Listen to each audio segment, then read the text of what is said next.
कृष्ण। वर्णानामर्थसंघानां रसानां छन्दसामपि मंगलानां च कर्तारौ वंदे वाणी विनायकौ। आज हम परम पूज्य स्वामी विवेकानंद के 159वें जन्म जयंती के निमित्त सत्संग कर रहे हैं और इस निमित्त आप सभी को बहुत बहुत बधाई।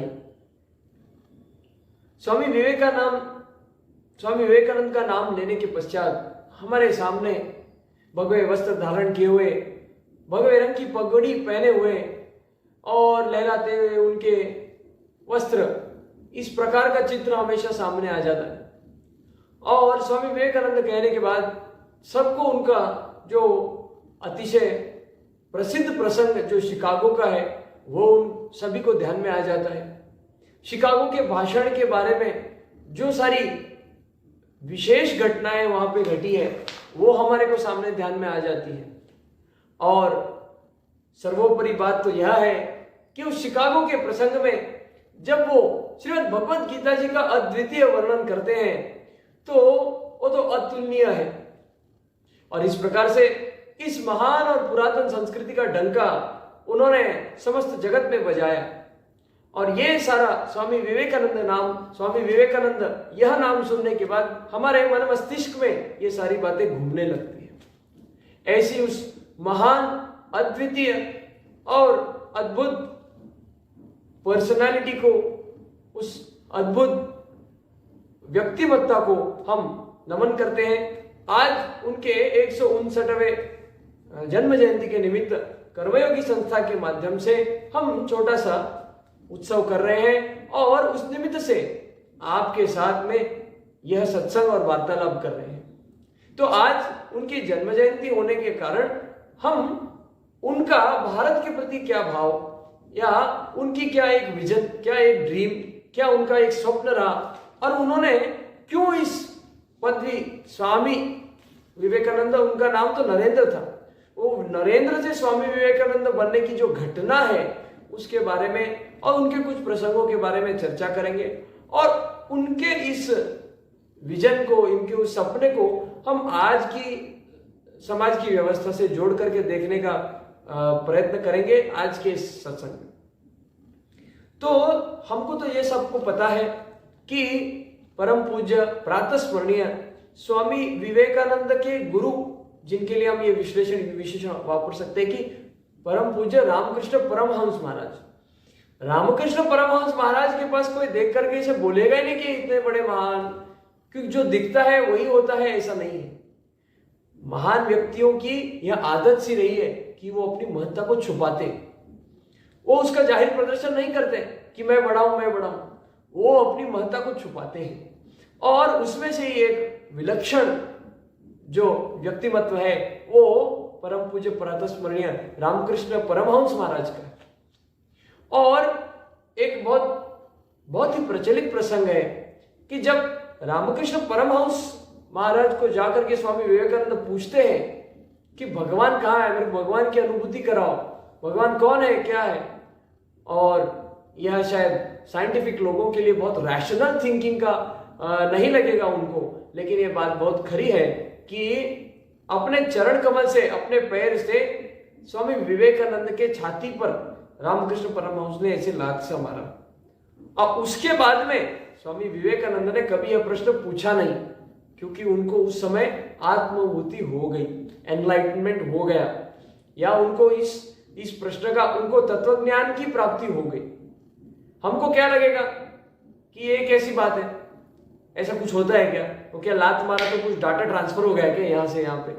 हम तो इस मटेरियलिस्टिक थिंकिंग से ही सोचेंगे, हम थोड़ी सोचेंगे कि क्या क्योंकि ये जो समझण है तत्वज्ञान की, ये मटेरियलिज्म से परे है, ये मेमोरी कार्ड और हार्ड डिस्क के परे वाली बात है।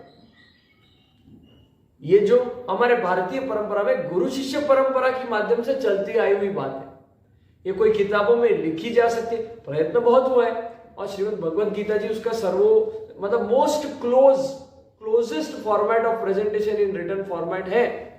लेकिन फिर भी यह ज्ञान ये अनडिस्क्राइबेबल है, इसको हम डिस्क्रिप्शन दे नहीं सकते, इसको शब्दों में हम उल्लेख ही नहीं कर सकते, ऐसा वह ज्ञान। तो ये गौतम बुद्धा के बारे में भी एक बहुत कहानी है कि कोई जाकर के उनको ऐसे ऐसे ऐसे करता था कि एक है एक है एक है एक है, वो आंगली पकड़ के ऐसे तोड़ दिया उन्होंने और बोले क्या, उसको एनलाइटनमेंट हो गई। बोले क्या हुआ, तो बोले ये दुनिया एक नहीं दुनिया शून्य है, उसको ये संदेश मिले। ऐसे ऐसे प्रसंग है और उसमें से स्वामी विवेकानंद का भी यह विलक्षण प्रसंग है। अपने जीवन का उद्देश्य प्राप्त होने के बाद में, इस तत्व ज्ञान की प्राप्ति होने के बाद में, फिर जो उन्होंने संस्कृति का प्रचार प्रसार किया है, दुनिया में उसका डंका बजाया, वो तो उल्लेखनीय है, वो तो अद्वितीय है। और उसमें से एक प्रसंग है स्वामी विवेकानंद कि जब वो उनकी माता बहुत बीमार होती है और बहुत बीमार होने के बाद वो रामकृष्ण परमहंस के पास बहुत व्यथा लेकर के आते हैं, बहुत परेशान होकर के आते हैं। और उस समय आपने देखा होगा, आपने सुना होगा इस प्रसंग के बारे में कि जब वो अपना दुख व्यक्त करते हैं, अपनी माता की तबीयत के प्रति चिंता व्यक्त करते हैं और बोलते हैं मेरे को प्रार्थना करना है, ये करना है, वो करना है, जिस प्रकार से कोई भी सर्वसामान्य व्यक्ति विचार करेगा। तब रामकृष्ण परमहंस ने बोले नहीं, आपकी शक्ति, आपकी ऊर्जा, आपका जो कार्य है वो किसी और चीज के लिए भगवान ने बनाया हुआ है, नियति ने बनाया है। रामकृष्ण परमहंस महाराज तो त्रिकालदर्शी थे, उनको तो साक्षात देवी मां दर्शन देती थी, उनके साथ में बातें करती थी, खाना खाती थी, भोजन करती थी। ये आजकल की शायद पीढ़ी को ऐसा लगे what is this fantasy, this is no fantasy, this is the reality, it does exist today. यह आज भी यह सब कुछ है, हमारी इतनी पात्रता नहीं है कि हम उसको समझ सके, सोच सके। समझ में आई बात कि जैसे अगर हमारे खाना बनाना नहीं आता और हमारी माता के पास बोलते ये जरा ऐसा बनाओ, ये ऐसा करो, मम्मी क्या बोलेगी, हमारी माता क्या बोलेगी, बोले जाओ बैठ जाओ, तुम्हारा काम नहीं, तुम्हारे को आता नहीं। तो खाना बनाने की लेवल को पहुंचने के लिए हमारे ट्रेनिंग लेनी पड़ेगी। उसी प्रकार से जिस प्रकार हम आजकल पैसा कमाने की विद्या को सीखने के लिए नाना प्रकार की ट्रेनिंग, कोर्स, डिग्री करते हैं, क्वालिफिकेशन लेते हैं, फेलोशिप करते हैं, उसी प्रकार से ये तत्व ज्ञान की विद्या है। इसका कोई डिग्री सर्टिफिकेट नहीं होता है, इसको तो आचरण में ला करके जिया जाता है और वही इसका सबसे बड़ा सर्टिफिकेशन है। और महापुरुषों ने अपने जीवन में इसको जिया है, वही उसका सबसे बड़ा सर्टिफिकेशन है। और उन महापुरुषों की यादी में एक अद्वितीय नाम जो है वो रामकृष्ण परमहंस महाराज का भी। और इसलिए रामकृष्ण परमहंस महाराज ने जब स्वामी विवेकानंद ने अपने माता के बारे में उनसे कहा कि वो बीमार है, मृत्यु शैया पर सोई है, तो उन्होंने बोला उसके लिए प्रार्थना करके क्या, आप उसके लिए खेद करके क्या, आप नियति को बदल नहीं सकते, विधि के विधान को बदल नहीं सकते। और इसलिए अब मेरी माता को ठीक कर दो तो मैं आपको इतना प्रसाद करूंगा, आपको ये करूंगा, ये करूंगा, ऐसी मांगत ना रखो। आपका जन्म किसी अद्वितीय कार्य के लिए हुआ है, उस ऊर्जा को, उस समय को इसमें व्यर्थ ना करो। और इसलिए हमको पता है कि स्वामी विवेकानंद जी का जीवन बहुत अल्प समय का है। आज की अगर हम विचार करें जस्ट 39-40 ईयर्स, राइट, सही है कि नहीं है? तो अगर वो खेद और दुख में अपना जीवन प्रकट करते तो फिर वो ऐसा अद्वितीय कार्य शायद नहीं कर सकते। और एक गुरु के भांति रामकृष्ण परमहंस महाराज ने उनको अच्छा सा उपदेश किया है और उनको कहा है कि आप खेद ना करो, बीमार है वो तो है। और यही एक लक्षण है तत्वज्ञानी व्यक्तिमत्व का। तत्व ज्ञान का व्यक्तिमत्व जिसका है वह दुख और सुख के परे की बात करता है, वह आनंदमय रहता है। अखंड आनंद की स्थिति में रहने वाली यह व्यक्तिमत्वों का विशेष गुण है। और इस प्रकार से कि जो उस रैट रेस में जीवन के फंस गया वो कुछ नहीं कर पाया, सत्संग को पकड़ के, तत्वज्ञान को पकड़ के जिसने अपने जीवन को जिया है, जिसका मूल तत्वज्ञानमय है, उसी के जीवन में फूल आया है, उसी के जीवन का फूल हुआ है। और ऐसे अनेक प्रकार के प्रसंग स्वामी विवेकानंद जी का जब चरित्र हम पढ़ते हैं तो ऐसे बहुत सारे प्रसंग हैं जिनके ऊपर हमको विश्वास नहीं हो जाएगा। कालखंड कोई बहुत पुराना नहीं है, 150 साल पहले की बात है, लेकिन फिर भी हमको अविश्वसनीय ऐसी बातें लगती है, क्योंकि आजकल हम हर चीज को in terms of experiment, in terms of paper work देखते हैं। हमारी सेंसिटिविटी हमने घटा ली है क्योंकि हमने खाना पीना इस प्रकार का कर लिया है। अयोग्य वो हम खाते हैं, जो यथार्थ है वो तो हम करते नहीं। तो इस कारण अगर हम उस प्रकार का इनपुट करेंगे नहीं तो आउटपुट हमारे उस प्रकार का मिलेगा नहीं। जिस प्रकार से कैमरा में अगर हम मोबाइल फोन में शूटिंग करेंगे तो 2D इनपुट जा रहा है तो हमको वो 2D ही दिखेगा आउटपुट में, स्क्रीन पे। हम उसको 3D देख ही नहीं सकते। लेकिन अगर हम 3D कैमरा से शूटिंग करते, सभी 360 डिग्री से एंगल से उसका शूटिंग करते हैं, तो हम उसको, वो क्या नोमोग्राम, कौन सा ग्राम होता है कुछ 3D पिक्चराइजेशन करने का, तो होमोग्राम, तो उससे हम क्या कर सकते हैं, 3D हम देख सकते हैं। जिस प्रकार से हमने 2014 में हमारे प्राइम मिनिस्टोरियल कैंडिडेट जब थे नरेंद्र मोदी, तो उनके बहुत सारे क्या बोलते हैं वर्चुअल सभाएं उनकी हुई, तो उसमें उन्होंने 3D का प्रयोग किया था कि भाषण एक ही जगह दे रहे लेकिन 100 जगह पे उस भाषण को 3D प्रोजेक्शन के माध्यम से दिखाया गया। तो 3D आउटपुट कैसे हुआ, ऐसे ही लगता है स्टेज पे चल के आ रहे हैं और भाषण दिया है और चले गए। जिस प्रकार से कोई व्यक्ति चल के आए, ये 3D आउटपुट लोगों को कैसे दिखा, क्योंकि वहां से 3D इनपुट था। उसी प्रकार से जीवन में जिस प्रकार का हम इनपुट करेंगे वैसा ही तो आउटपुट मिलेगा। स्वामी विवेकानंद जी के भांति अगर हम हमारा इनपुट तत्वज्ञान में ही करेंगे तो हमारे को भी तत्वज्ञान में दृष्टि मिलेगी, और उस प्रकार का जीवन अगर हम जिएंगे तो निश्चित ही हम अपने पर्पस ऑफ लाइफ को सर्व करेंगे, अपने जीवन के उद्देश्य को हम जी पाएंगे और जीवन का मूल जान करके उसका फूल कर पाएंगे। अन्यथा जिस प्रकार से जानवर का जन्म होता है, भेदभाव नहीं है, क्योंकि तत्वज्ञान में जो जीव हमारे में वही सब जीव दूसरे जानवरों में, दूसरे जीवों में भी, दूसरे योनियों में भी वही आत्मा तत्व तो वही है। लेकिन भगवान ने हमारे को बुद्धि दी, भगवान ने हमारे को समझण दी है। ये 1400 सीसी का ब्रेन दिया, किस लिए दिया है, कोई विशेष प्रयोजन से दिया है। और जैसे मैं बता रहा था आपको कि अविस्मरणीय बात है, अविस्मरणीय बात तो जैसे कि जब कोई फ्रेंच फिलोसोफर को स्वामी विवेकानंद जब मिले और फ्रेंच भाषा में वह किताब पढ़ रहा था, और पढ़ रहा था, वो टेबल पे रखी हुई थी, तो स्वामी विवेकानंद ऐसे लिए और उसको अपने गोदी में उन्होंने रखा, ऐसे हाथ के बीचों में पकड़ा, और 2 घंटे या 3 घंटे के बाद कुछ जो भी वो कथा है, और उसके बाद उन्होंने बोला कि आप, वो जो फ्रेंच फिलोसोफर था वो बहुत बोल रहा था, बोले ये बहुत अवगढ़ किताब है, फ्रेंच भाषा में है, ऐसा है वैसा है, सब कुछ बातें वो बता रहा था, और कठिन है पढ़ने के लिए, मेरे को इतना समय लग रहा है, ऐसा सब उसने वर्णन किया। तो स्वामी विवेकानंद ने अपने हाथों के बीच में उसको रखा, पुस्तक को, और ध्यान मुद्रा में बैठे रहे, और 2-3 घंटे के पश्चात उन्होंने बोला, लो अब ये किताब लो और जो आपको पूछना है आप पूछो। वो सोचने लग गए, आप फिलोसोफर, बोला आपको फ्रेंच भाषा आती है? स्वामी विवेकानंद बोला हाँ आती है। तो बोले कैसे, इसके पहले आती थी? बोले नहीं। तो फिर कैसे आती है? बोले आती है। बोले पूछ लो, आप पेज नंबर बोलो मैं कंटेंट बोल दूंगा, आप कंटेंट बोलो मैं पेज नंबर बोल दूंगा। हमारे लिए तो आर्टिफिशियल इंटेलिजेंस का कोई नया आविष्कार हो इस प्रकार के ही है, बराबर है। हमको तो ऐसा लगेगा चमत्कार जैसा है। जैसे अभी हम, आप अगर देखते हैं कि ये जो ये आता है हार्ड डिस्क आता है, तो कितना हजार जीबी, 500 जीबी का डाटा उसमें स्टोर कर सकते हैं, जो शायद एक मानव के लिए हमको ऐसा लगता है कि संभव नहीं है। लेकिन इस 1400 सीसी के ब्रेन की बहुत पावर है, लेकिन उस प्रकार का हम उसको डेवलप ही नहीं करते।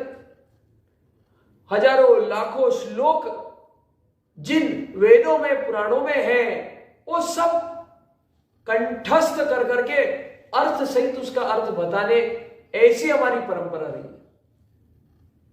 पहले अगर आप देखते हैं हमारे दादा परदादा को या दादाजी को, वो कैलकुलेटर का प्रयोग नहीं करते, वो बड़े बड़े गणित को सहजता से करते। तो अब हमको पता है अबाकस होता है और कौन सा वैदिक मैथ्स होता है, ये हम सब सीखते हैं, सब सुनते हैं। ये सारी प्रकार की बातें हमारे कल्चर में, हमारे इस परंपरा में रही है, लेकिन हमारे वो लुप्त होने के कारण हमारे पता नहीं है, और हमको पता नहीं इसलिए हमको लगता है कि वो है ही नहीं।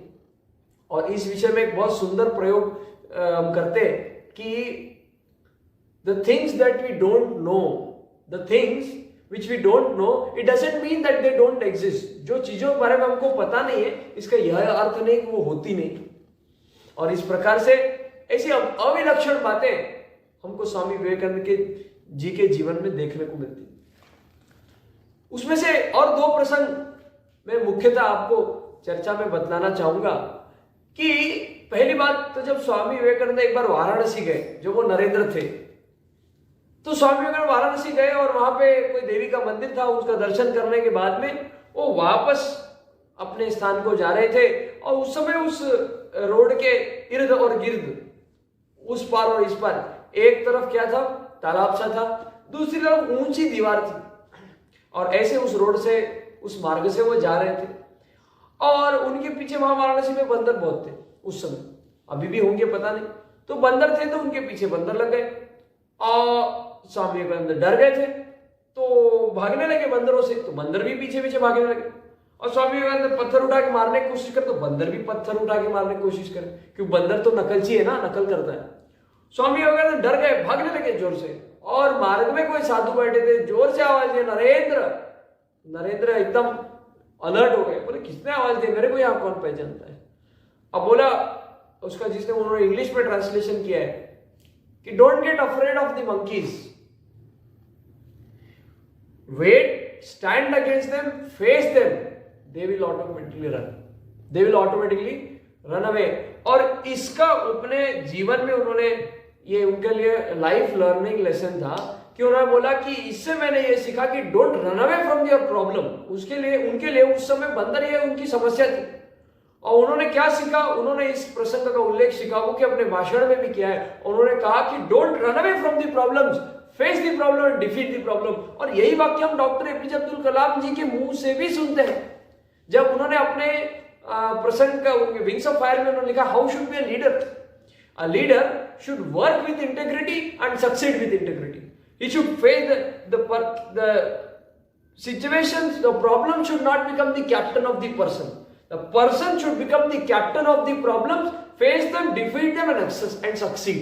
इस प्रकार की व्यक्तिमत्ता हमारे इस परंपरा में देखने को हमको मिली और हर काल में कोई ना कोई महापुरुष का भगवान अवतार करवाते हैं, जन्म करवाते हैं और इस प्रकार का यह विलक्षण अद्वितीय संदेश हम जैसे सर्वसामान्य को उनके जीवन से मिलता है। और शिकागो के वहां की एक जो प्रसंग है, जो श्रीमद् भगवद गीता जी की बात मैंने कही थी कि जब उनको कहा था उस कॉन्फ्रेंस में, उस क्या कहते हैं, परिषद में, उस धर्म परिषद में, जब स्वामी विवेकानंद ने अपने भाषण की शुरुआत भाइयों और बहनों, brothers and sisters of America या वहां शिकागो, उन्होंने इस प्रकार का उल्लेख जो शुरू किया है, वो बहुजन क्या बोलते हैं, हम वसुधैव कुटुंबकम की भावना को प्रकट करता है।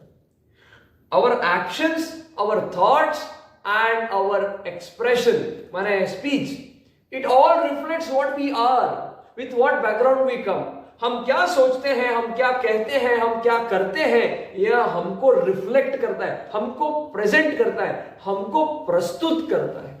हम क्या है इसके बारे में हमें डंका बजाने, ढोल बजा के बताने की जरूरत नहीं, लोगों को दिखावा बहुत होता है और आजकल का हम जैसा युवा उसी में लगा हुआ है। लाख रुपए का आईफोन लेकर के, मुंह पे मेकअप थोपड़ के, अच्छी गाड़ी में 2, 5, 10 हजार का कपड़ा पहन करके हमारा व्यक्तिमत्व उल्लेखनीय नहीं हो जाता है।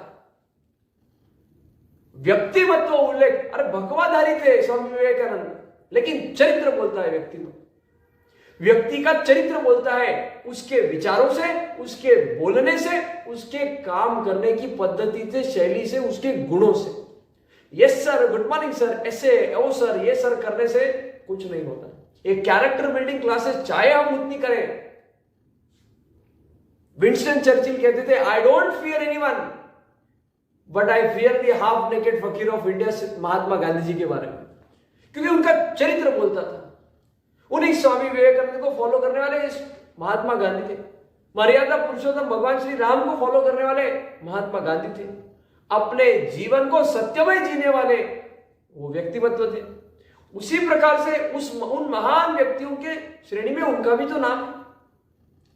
स्वामी विवेकानंद का जो श्रीमद् भगवद गीता जी का प्रसंग था, तो सब धर्म ग्रंथों, सब अपने संस्कृति का जो रिप्रेजेंटेशन कर रहे थे, उनको सबको कहा अपने अपने धर्म ग्रंथ आप वहां सामने रख दीजिए।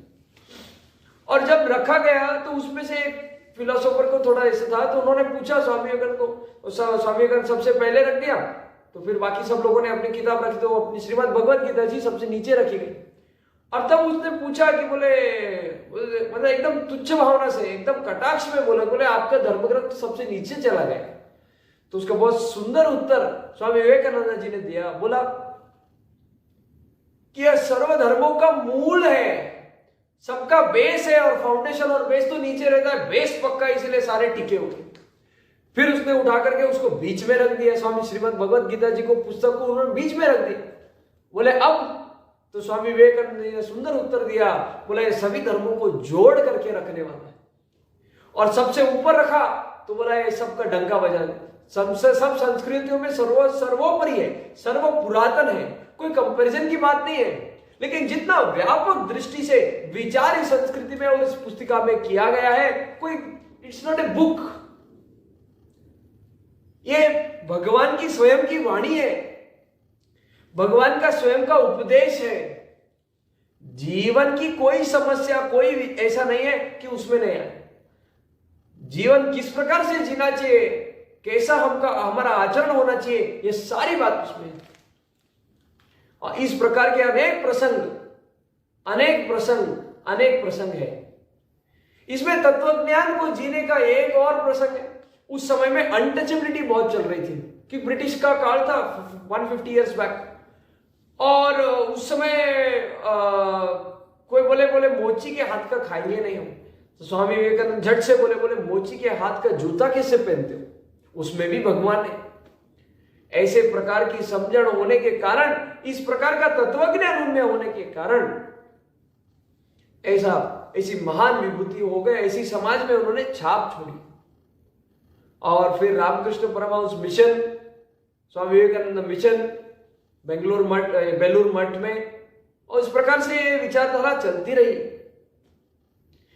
अनेक समय पर भगवान ने ऐसे महापुरुषों का प्रकट किया, उनको प्रकट किया है, और उस कार्य के लिए, उस धर्ममय कार्य के लिए उनका प्राकट्य हुआ है। अब बात करते हैं इन सभी गुणों को जिन्होंने जिया है। वो कहते थे स्वामी विवेकानंद, क्यों भी you give me 100 youth, I will change the whole nation. आप मेरे को युवा दो, मैं आपको अद्भुत अद्वितीय महासत्ता का विश्व गुरुत्व प्राप्त किया हुआ देश दूंगा। क्योंकि युवा में जो ऊर्जा है, युवा में जो ताकत है, युवा में जो क्षमता है, वो किसी में नहीं है। अगर ठान ले, संकल्प करे, विकल्प रहित संकल्प करे,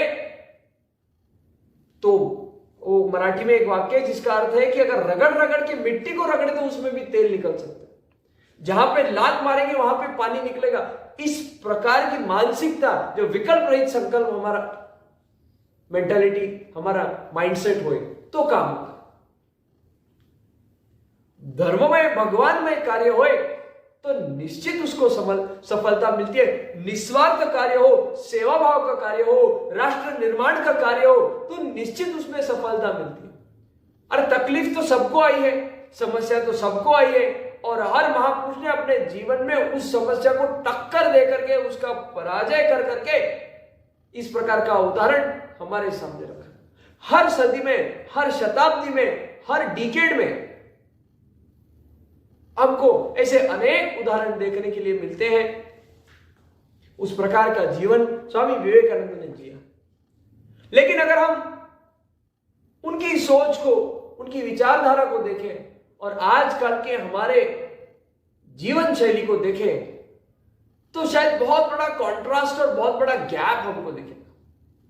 हम समझ सकते हैं कि टेक्नोलॉजी का बहुत विस्तार हो रहा है, बहुत उसमें अपडेट आ रहा है, टेक्नोलॉजी का बहुत प्रोग्रेस हो रहा है। लेकिन टेक्नोलॉजी हमको सब सुविधा दे सकती है, लेकिन मन की शांति नहीं दे सकती।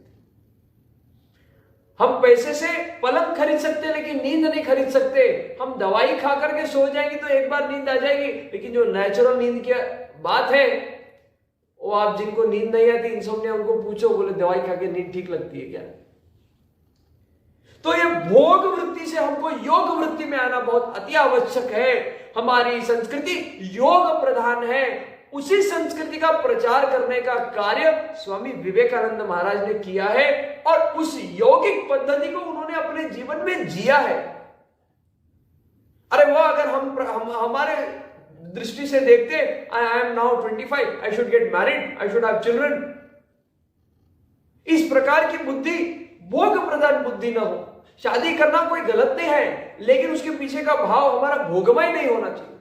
हमारे संस्कृति में धर्म पत्नी ऐसा कहा है, भोग पत्नी काम पत्नी नहीं कहा।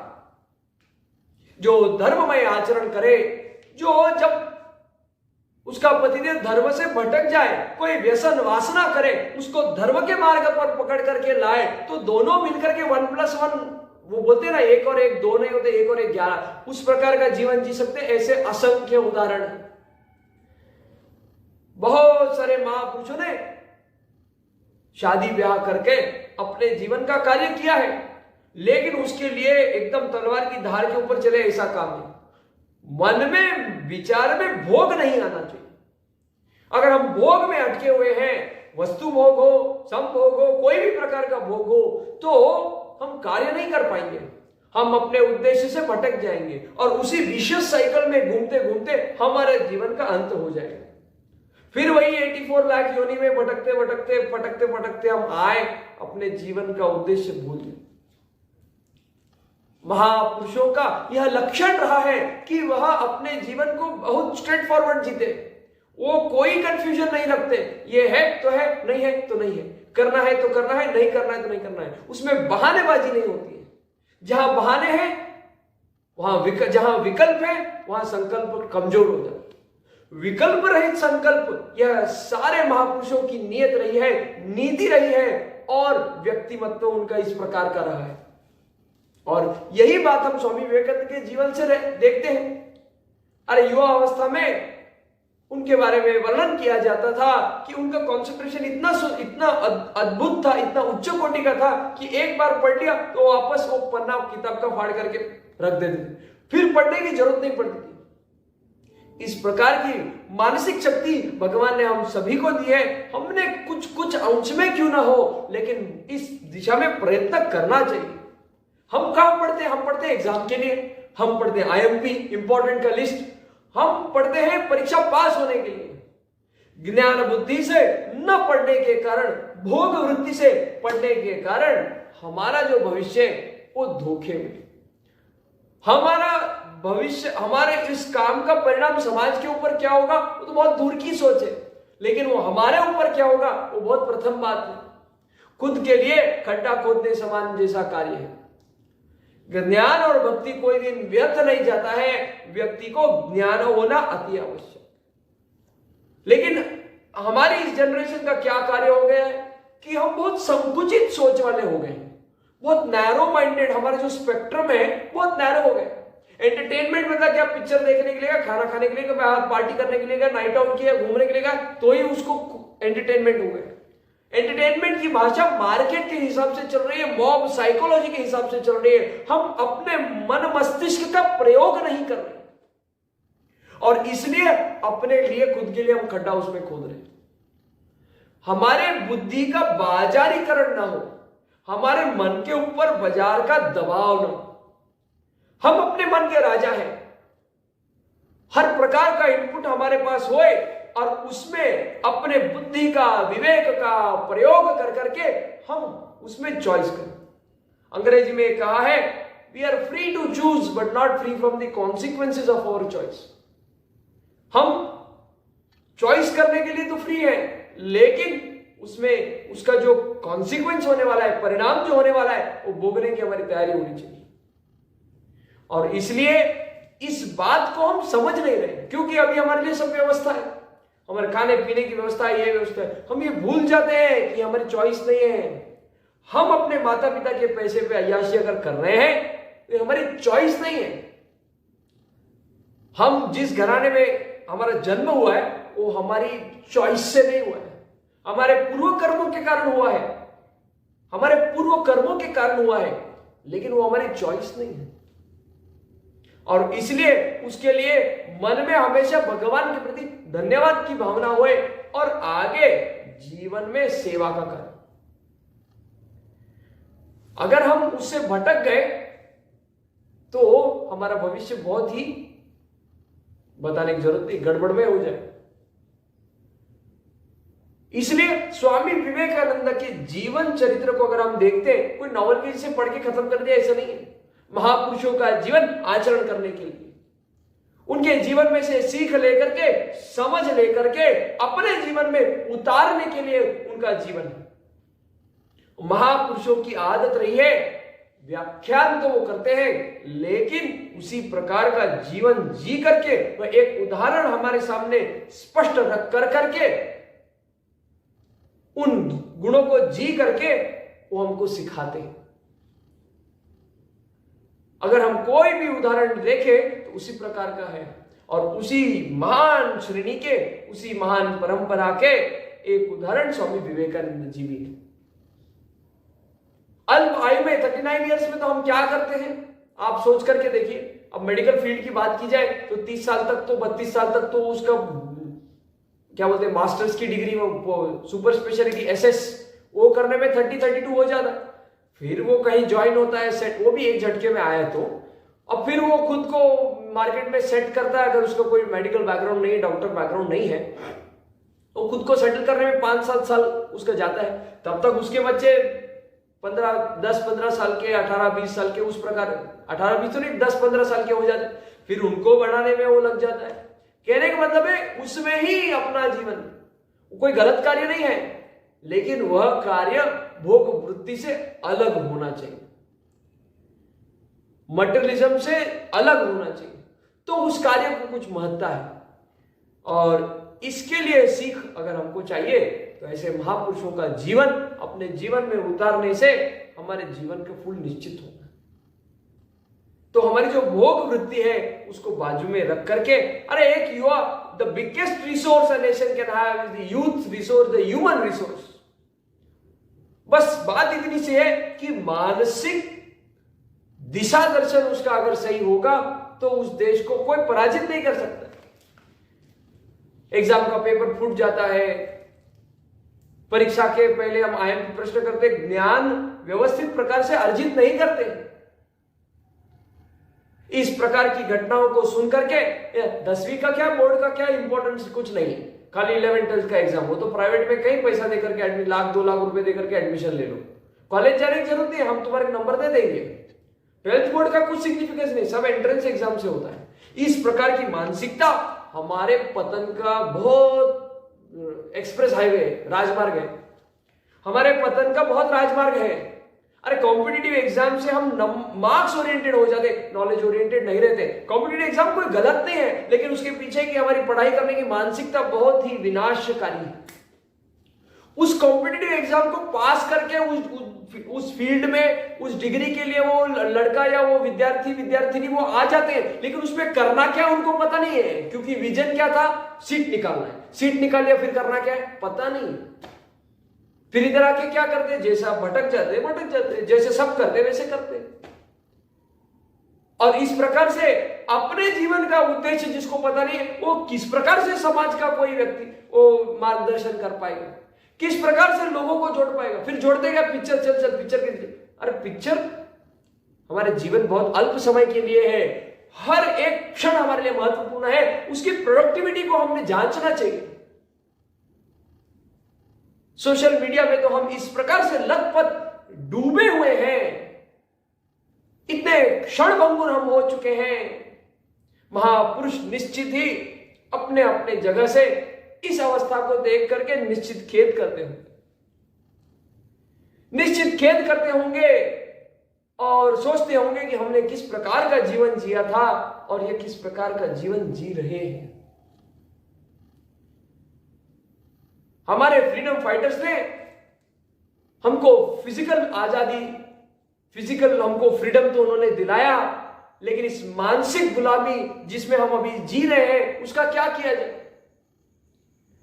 हर चीज का, हर कोई ना कोई प्रकार का एडिक्शन है, किसी को व्यसन है दारू का, कोई सब्सटेंस अब्यूज है, तंबाकू का है, कोई और चीज का है, वो नहीं है तो सोशल मीडिया का है, इलेक्ट्रॉनिक मीडिया का है, मोबाइल फोन का है, इंक्रीज स्क्रीन टाइम का है, उसके फिर अनेक खाने और उसके ऊपर फिर ढूंढो, स्क्रीन टाइम वाला ऐप डाउनलोड करो इतने देर के बाद। अरे मन पे हमारा काबू नहीं है। हमारा मन के ऊपर राज होना चाहिए, क्योंकि हमारी बुद्धि विवेक मन के ऊपर है। श्रीमद् भगवद गीता जी में भगवान ने वर्णन किया। उसको कंट्रोल करने वाला आत्म तत्व है। उस आत्म तत्व को जानने के लिए थोड़ा ध्यान धारणा तो करना पड़ेगा, सेवा सत्संग तो करना पड़ेगा। बिनु सत्संग विवेक न होई, तुलसीदास जी महाराज जी ने कहा, तुलसीदास जी गोस्वामी जी ने कहा, बिनु सत्संग विवेक न होई। बिना सत्संग के विवेक नहीं है।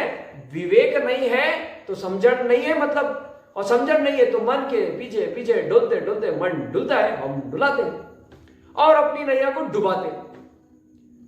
अपने मन पे नियंत्रण के लिए, विवेक की जागरूकता के लिए स्वामी विवेकानंद ने तप किया है। इस प्रकार से ध्यान मुद्रा में, साउथ में जहां पे उनका धाम है, वहां पे वो ध्यान मुद्रा में बैठा करते थे, शिलाओं पे, समुद्र किनारे। लेकिन रामकृष्ण परमहंस गुरु होने के कारण उनको ये पता था कि इसका यह काम नहीं है। इसका काम, इनका काम जगत में इस संस्कृत का डंका बजाना। और इसलिए उन्होंने कहा, बोले ध्यान में बैठने का आपका काम नहीं है। बोला स्वामी विवेकानंद, रामकृष्ण परमहंस ने सुंदर उपदेश किया है और उसके पश्चात अपने गुरु की आज्ञा का पालन करते हुए इस संस्कृत का प्रचार के हेतु भारत भ्रमण भी उन्होंने किया। हमारे को कोई हमारे गुरु मिल जाए, मार्गदर्शक मिल जाए, लेकिन उस मार्ग में आने के लिए, उस प्रकार का हमारा संयोग होने के लिए हमारा भी तो प्रयत्न अति आवश्यक है। यह तो निश्चित है कि जिस प्रकार से विधि का विधान है उस प्रकार होगा, लेकिन विधि का विधान, ये रेखाएं बदलती है, हमारे कर्म से बदलती भी है। इसलिए हमारे को उस प्रकार का कर्मठ होना अति आवश्यक है, उस प्रकार का हमारा विजन होना अति आवश्यक है। ये भोग में अटकने के कारण मेरी बहुत हवा हो जाएगी, मेरा बहुत नाम हो जाएगा, मेरा ये हो जाएगा। अरे कल का करोड़पति आज करोड़पति बनता है, आज करोड़पति कल करोड़पति बनता है। यह चीज नश्वर है। जो भी रिलेटिव है, जो आज है कल नहीं है। कल, अभी आज किसी के पुत्र पैदा हो गया तो उसको आनंद हो गया, पुत्री पैदा हो गई उसको आनंद हो गया, और 10, 15, 20 साल बाद में उसकी बात नहीं माने तो उसको परेशानी, उसी से दुख है। बोला मेरा बेटा तो मेरी बात ही नहीं मानता है, मेरे को उलट जवाब देता है। एंटिटी वही है, बालक बालिका वही है। उस समय सुख हुआ था, आज दुख हुआ है। नश्वर है ना भाई, सभी को एक दिन मरना है।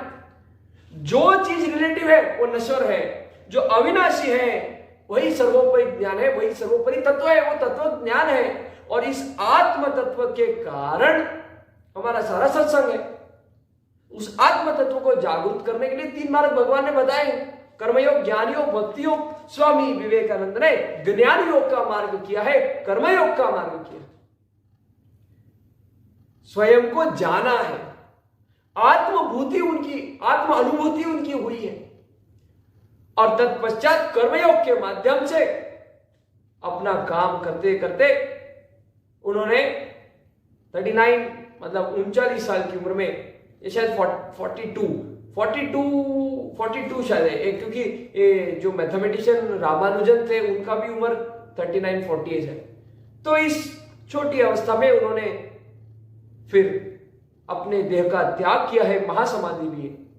और इस प्रकार से उत्कृष्ट अद्वितीय जीवन उस समय में, उस कालखंड में और जी करके हमारे लिए बहुत कुछ सिखाने के लिए छोड़ करके गए। अब हम पर है कि हमारा चॉइस क्या करना है। जिस प्रकार का करेंगे उस प्रकार का हमको भोगना है। जैसा हम बीज बोएंगे उसी प्रकार का उसमें झाड़ आएगा। अगर हम वासना का, व्यसन का इनपुट रखेंगे, बोले मैं पिक्चर देखता हूं, कभी मैं ऐसा कुछ आदत नहीं है मेरे को, पिक्चर में तो वो पूरा 2 घंटा फूंक रहा है ना भाई, है कि नहीं, गालियां दे रहा है ना। पहले तो वो डबिंग करते, वो ये करते ना, उसको क्या, सेंसर बोर्ड, उसको टू टू करके आवाज बंद करता था अगर पिक्चर में गाली। अभी तो खुलेआम गाली। जिस प्रकार का, नहीं बोले वी डोंट रियली मीन, हम जो गाली देते ना, हम उसका मतलब से नहीं देखते, वो तो बस बोली में बैठा। अरे अक्षर ब्रह्म है भाई, जो शब्द है, अक्षर है, वो ब्रह्म है। पहले का ऐसे ही थोड़ी जो है वरदान या श्राप सत्य हो जाता था, बस उतने हमारा अभी तप नहीं है इसलिए नहीं होता। लेकिन अक्षर ये ब्रह्म है। वो वाणी अगर बाहर हमारे मुंह से जब निकलती है, अगर हम उसका गालियों में प्रयोग करते हैं, वो अक्षर जलते हैं और हमारे को श्राप दे के जाते हैं। कि हमारा काम, हमारा जो प्रयोग है वो भगवत कार्य में, सत्संग में होना चाहिए था, लेकिन आप गालियां देने में, गलत करने में कर रहे हैं। और जिस प्रकार अब हम जल रहे हैं हेट्रेड की आग में, आपने हमारा प्रयोग हेट्रेड में किया है, गलत गाली में किया है, उस प्रकार आप भी जलोगे, नरक में जाओगे। अक्षर ब्रह्म है, शास्त्रों में उल्लेख है, वर्णन है। तो कहने की बात है, हर चीज काउंट होती है, सीमित बोला है, माप सोच करके शब्दों का प्रयोग है। यह सारी बातें हम स्वामी विवेकानंद जी के जीवन में देखते हैं। और इस प्रकार से ऐसी अद्भुत पर्सनालिटी, ऐसे अद्भुत व्यक्तित्व के गुणों का अपने जीवन में आचरण कर करके उस प्रकार की छाप में हम भी अपनी छाप जोड़े, उन पद चिन्हों पर हम भी चले, तो शायद वो जहां कहीं भी हो, मुक्त हो गए हो तो भगवान के धाम में हो, यहाँ जैसे भी हो, उनको अति आनंद होगा कि मेरा देश प्रगत हो रहा है, प्रगत बन रहा है। लेकिन मूल यही है, पैसे की जरूरत नहीं है, रिसोर्सेज दूसरा कुछ नहीं, मनुष्य बल है। और मनुष्य के बुद्धि बल अगर है तो कुछ भी हो सकता है। हमसे ही कर्म हो रहा है ना, कर्म करवाने वाले ठाकुर जी हैं, लेकिन कर्म तो हमसे ही हो रहा है। और ऐसे अनेक उदाहरण हैं जहां they started from scratch, but because they were envisioned, because they were dedicated, devoted, determined, उन्होंने क्या, कहां से कहां वो पहुंच चुके। और इसलिए इस प्रकार का आचरण करके अपने जीवन को हम आनंदमय, मंगलमय बनाए, अपने जीवन के उद्देश्य को जिए, इस इनवेरिएबल पर्पस ऑफ लाइफ को हम जाने, जिए, और अपने राष्ट्र निर्माण में हम स्वामी विवेकानंद जी के भांति इस धर्ममय कार्य को आगे बढ़ाए। धर्म की व्याख्या कोई हिंदू मुस्लिम यह धर्म नहीं है, जो हमको एक्सेप्टेबल है, अनुकूल है, ऐसा आचरण हम दूसरों के साथ करें, धर्म है। हमको एग्रीएबल नहीं है और हम वैसा अगर आचरण दूसरों के साथ कर रही है, अधर्म है। भगवान वेद व्यास ने बहुत सिंपल करके व्याख्या बताई। तो जिस जगत शांति, विश्व मंगल हो और सबका कल्याण हो, परम कल्याण हो, इस कार्य में, धर्ममय कार्य में हम जुड़े और स्वामी विवेकानंद के जी के भांति अपना जीवन जी करके उसको यथार्थ बनाए। इस उनके 159वें जयंती के निमित्त यही प्रार्थना है। और एक उल्लेखनीय बात, हम जब बीए मेडिकल कॉलेज में यहाँ पे एडमिशन लेकर के फर्स्ट ईयर में आए तो स्वामी विवेकानंद जी का 2018 12 जनवरी को 155वां जन्म जयंती था। और हमारे जो इवेंट्स की जो श्रृंखला है वो उसी से, उस स्वामी विवेकानंद जी के उस जयंती के दिन से ही उसका श्री गणेश हुआ है और अविरत वह इवेंट्स की गंगा चलते आ रही है। और उसमें बहुत सारी प्रॉस्पेरिटी हमको मिली है, उसमें बहुत हमारी ट्रैजेक्टरी बहुत ऊपर गई है। इस प्रकार का उल्लेखनीय काम है और इसी इवेंट से शुरू हुआ है और इसको हम आगे करते हैं, ऐसी प्रेरणा है। जय श्री कृष्ण।